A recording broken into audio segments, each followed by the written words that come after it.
ইশরাত, যেমনটি আপনি বলছিলেন যে অল্প কিছুক্ষণের মধ্যেই ঢাকা বিমানবন্দরে এসে পৌঁছবেন তারেক রহমানকে বহন করা বিমানটি সিলেট থেকে এটি রওনা দিয়েছে এবং তারেক রহমানকে বরণ করে নিতে, অর্থাৎ উপমহাদেশের এত দীর্ঘ সময় আর কোনো নেতা এত দীর্ঘ সময় নির্বাসনে থাকেননি। 6314 দিনের নির্বাসন কাটিয়ে মাতৃভূমিতে বাংলাদেশে 1,47,570 বর্গ কিলোমিটারের এই বদ্বীপ ভূমিতে তিনি এসে পা রাখবেন এবং তাকে বরণ করে নিতে লাখো লাখো জনতা ঢাকা শহরের রাস্তায় রাজপথ রঞ্জিত করে রেখেছে। একটু দেখা এই জায়গাটাতে লাখ লাখ জনসমাগম হয়েছে। এখানে তারেক রহমানের নামে প্ল্যাকার্ড নিয়ে তারা দাঁড়িয়েছেন, নানা রকমের স্লোগান তারা দিচ্ছেন, স্লোগানে তারা মুখরিত। কারণ একটি, কারণ তাদের নেতা, তাদের পথ প্রদর্শক, তাদের দিক নির্দেশক তারেক রহমান 17 বছরেরও বেশি সময় নির্বাসিত জীবন কাটিয়ে তিনি দেশে ফিরছেন। 2008 সালে তাকে দেশ থেকে বাইরে তাকে যেতে হয়েছিল চিকিৎসার জন্য, বাধ্য করা হয়েছিল তাকে একেবারে চলে যেতে। তিনি চলে গেছেন, ফিরে আসবেন তিনি আজ। তিনি ইতোমধ্যেই বাংলাদেশের মাটিতে পা দিয়েছেন। সিলেট থেকে ঢাকা বিমানবন্দর অর্থাৎ শাহজালাল আন্তর্জাতিক বিমানবন্দরে এসে পৌঁছবেন এবং আমি যেখানে আছি এই রাস্তাটা দিয়ে অর্থাৎ সিভিল এভিয়েশনের গেট দিয়ে তিনি এখানে এসে, সামনে ইউটার্ন রয়েছে, এখান থেকে ইউটার্ন করে তিনি সোজা চলে যাবেন 300 ফিটে, যেখানে তাকে বরণ করে নিতে মঞ্চ প্রস্তুত রয়েছে। 36x48 ফিটের বিশাল মঞ্চ প্রস্তুত রয়েছে এবং লাখো লাখো জনসমাগম, অর্ধ কোটিরও বেশি জনসমাগম সেখানে অপেক্ষমান রয়েছে তারেক রহমানকে বরণ করে নিতে। সাধারণ জনতা, সমর্থক, ভক্ত যারা রয়েছেন তারা এখানে রয়েছেন। একটু তাদের সাথে দু একজনের সাথে একটু কথা বলবো। আপনাদের কাছে একটু জানতে চাই, এত বছর পর আপনাদের নেতা বাংলাদেশে ফিরে আসছেন, অনুভূতিটা কেমন হচ্ছে আপনাদের? এটা অসাধারণ অনুভূতি। আমরা যখন ইন্টারমিডিয়েট ফার্স্ট ইয়ার, তখন উনি দেশ থেকে বিদেশে যান চিকিৎসার জন্য। এই প্রথম আমরা ওনাকে সরাসরি দেখতে পাবো। এই অনুভূতি আসলে ভাষা প্রকাশ করার মতো না। কখনো তাকে কি দেখার সুযোগ হয়েছিল ছোটবেলায়? না না না, আমরা সরাসরি কখনো দেখার সুযোগ হয় নাই।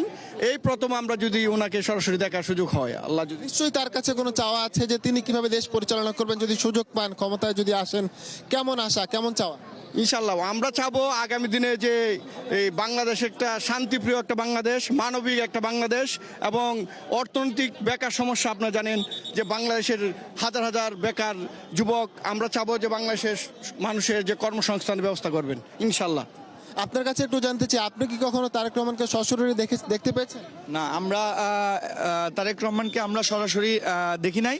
কারণ হচ্ছে আমরা মূলত ছাত্র রাজনীতি যখন থেকে শুরু করেছি তখন থেকেই হচ্ছে উনি দেশের বাহিরে চলে গিয়েছেন।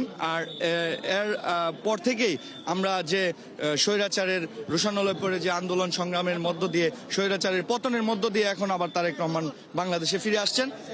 আপনারা তাকে বরণ করে নিতে চান। ঈশ্বর শুনছিলেন যে এই যে নতুন বা তরুণ প্রজন্ম যারা রয়েছে, যারা কখনো তারেক রহমানকে সশরীরে দেখতে পাননি, যারা শুধু সোশ্যাল মিডিয়ার মাধ্যমেই তাকে দেখতে পেয়েছেন, দেখে এসেছেন, আজ তাকে সশরীরে দেখবেন, স্বচক্ষে দেখবেন।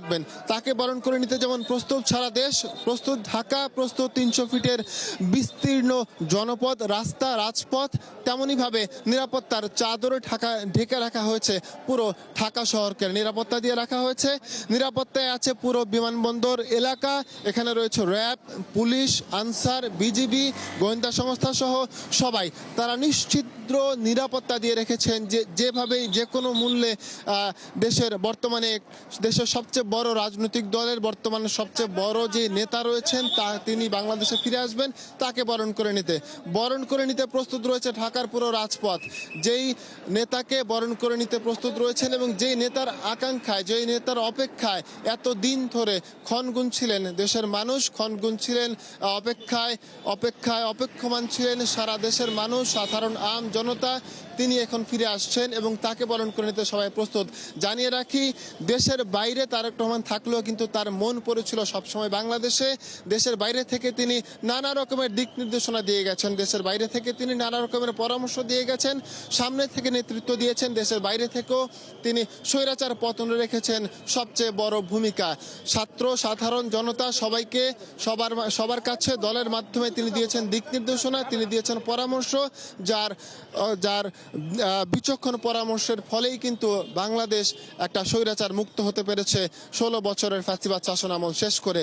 যেই একটা ব্যথিত হৃদয় নিয়ে তাকে দেশ থেকে চলে যেতে হয়েছিল, নির্বাসিত জীবন কাটাতে হয়েছিল। সেই ব্যথিত হৃদয়ে আজ আনন্দে উদ্বেলিত তিনি বাংলাদেশে ফিরে আসছেন সপরিবারে, তার সাথে তার কন্যা, তার স্ত্রী সহ 6 সদস্য আসছে বাংলাদেশে।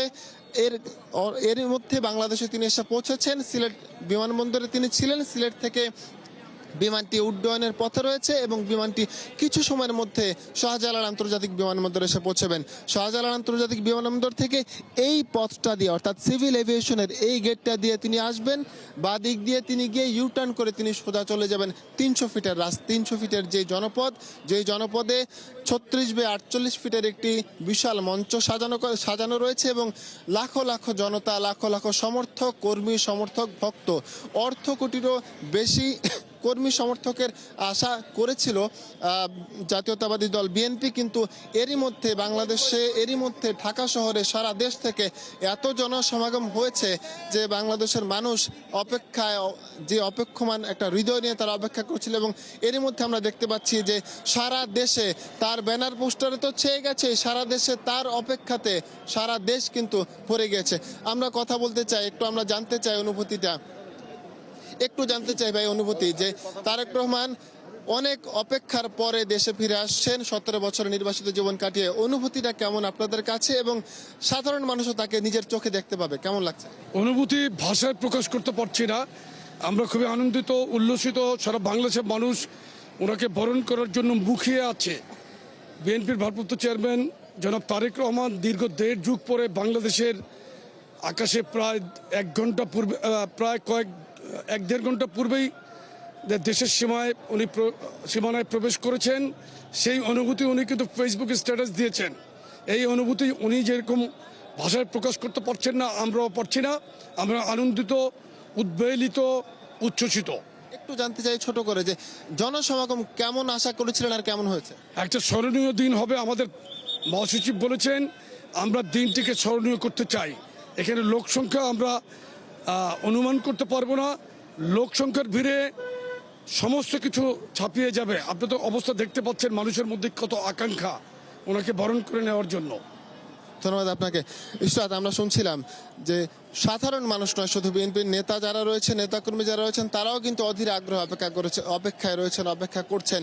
এমন অনেক নেতাকর্মী রয়েছেন, এমন অনেক সমর্থক রয়েছেন যারা এর আগে কখনো তারেক রহমানকে স্বচক্ষে দেখার যে একটা অনুভূতি, স্বচক্ষে দেখার যে একটা আনন্দ, সেই আনন্দ তারা নিতে পারেনি। আজ তারা সেই আনন্দ ভাগাভাগি করতে ঢাকা শহরের রাজপথে তারা দাঁড়িয়ে রয়েছেন, অপেক্ষায় রয়েছেন তাদের প্রিয় নেতাকে বরণ করে নিতে।